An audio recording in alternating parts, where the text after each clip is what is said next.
बड़ी खबर पंचकुला से। पंचकुला में स्कूली बच्चों को ले जा रही मिनी वैन सेक्टर 25 में पलट गई। हादसा बुधवार दोपहर पंचकुला के सेक्टर 25 पुलिस चौकी के पास हुआ। मिनी वैन के पलटते ही बच्चों की चीख पुकार मच गई। आसपास के लोग तुरंत वैन की ओर दौड़े और वैन में फंसे बच्चों को शीशे तोड़कर बाहर निकाला गया। हादसा इतना भयावह था कि वैन के पलटते ही छत नीचे और टायर ऊपर की ओर हो गए। हादसे के तुरंत बाद घायल बच्चों को नजदीकी अस्पताल में इलाज के लिए ले जाया गया। घटना में मिनी वैन का ड्राइवर भी घायल हो गया।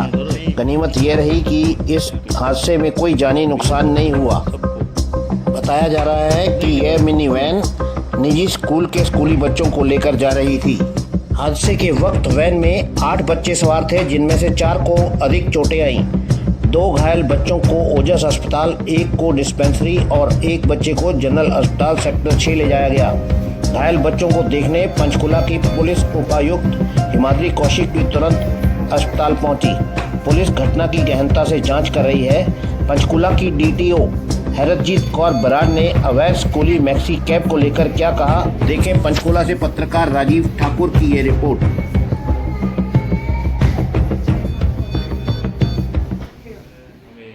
सूचना मिली थी जो ओमनी वेल सेक्टर 25 में पलटी है, उसमें बच्चे घायल हो गए हैं, जिस पर हमने जो बच्चों को इलाज के लिए सेक्टर 26 डिस्पेंसरी अस्पताल में ले गए थे।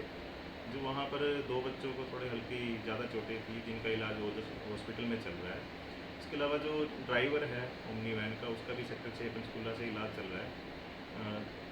जो अभी मामले में ये सामने आया कि सेक्टर 15 के किसी निजी स्कूल में बच्चे पढ़ते थे और जो इसका ड्राइवर है ये निजी वैन को चला रहा था, उनको निजी वैन से अपना स्कूल में लेके जा रहा था। इस मामले में जिसकी भी लापरवाही आती है उसके खिलाफ सख्त से सख्त कार्रवाई। सर कुल कितने बच्चे घायल हुए थे? सर कितने बच्चे थे? 7 बच्चे थे, कुछ को हल्की चोटें थी, 3 बच्चों को थोड़ी हाथ में और पैर में चोटें आई हैं, उनका भी इलाज चल रहा है। हमारे ज़िले में पंचकुला डिस्ट्रिक्ट में मैक्सी कैब्स चल रही हैं, ठीक है, जो कि पेरेंट्स ऑर्गेनाइज करते हैं इनको, और उसमें बच्चे जाते हैं स्कूल।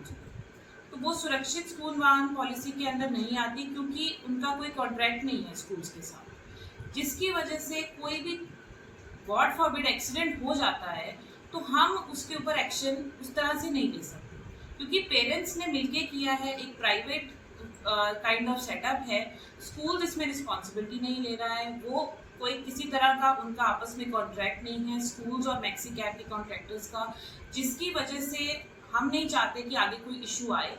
हम कुछ चलान कर रहे हैं, और अगर ये अपना राइट जो इनका परमिट बनता है वो नहीं लेते, they are private vehicles which are being run as commercial, अगर ये अपना सही तरीके से परमिट नहीं लेते और स्कूल्स इनके साथ रिस्पॉन्सिबिलिटी फिक्स नहीं करते, तो हम इनको इम्पाउंड करेंगे और उसके बाद हम इनको रोड पे आने नहीं देंगे। तो मैम को इनको नोटिस दिया गया है क्या? अभी हमने चलान किए हैं, इस मंथ में हमने 12 चलान किए हैं। उनको हमने समझाया है, हम उनको एजुकेट भी कर रहे हैं कि एक तो आप प्राइवेट व्हीकल्स हो तो आप अपना कमर्शियल का परमिट लो, ठीक है, उसमें टैक्स भरना होता है और कुछ जो भी स्पेसिफिकेशंस हैं वो पूरी करके अपने परमिट्स में। सेकेंडली, स्कूल्स के साथ हम मीटिंग कर रहे हैं, और I am going to write to the DEO also कि स्कूल्स को सेंसिटाइज करना बहुत ज़रूरी है कि स्कूल चिल्ड्रन की ट्रांसपोर्टेशन उनकी रिस्पॉन्सिबिलिटी है। वो बिल्कुल ही इस चीज़ से हट नहीं सकते कि हमें नहीं पता हमारे बच्चे कैसे आ रहे हैं, क्योंकि स्कूल अगर बस प्रोवाइड नहीं कर रहा है या कर भी रहा है तो बच्चे किसी भी ट्रांसपोर्टेशन से आ रहे हैं, स्कूल को एक ट्रांसपोर्ट मैनेजर नियुक्त करना चाहिए, एक पर्टिकुलर स्पॉट उनका स्पेसिफाई करना चाहिए। अगर स्कूल के अंदर प्रेमिसेस में जगह नहीं है तो कहाँ बच्चे उतरेंगे, क्योंकि बोर्डिंग और उतरने और चढ़ने में भी एक्सीडेंट्स बहुत कॉमन है। पूरे हरियाणा में, पंजाब में, हमारे पूरे इंडिया में ये इश्यूज़ है कि बच्चे जब उतरते चढ़ते हैं तब भी इश्यूज़ आते हैं।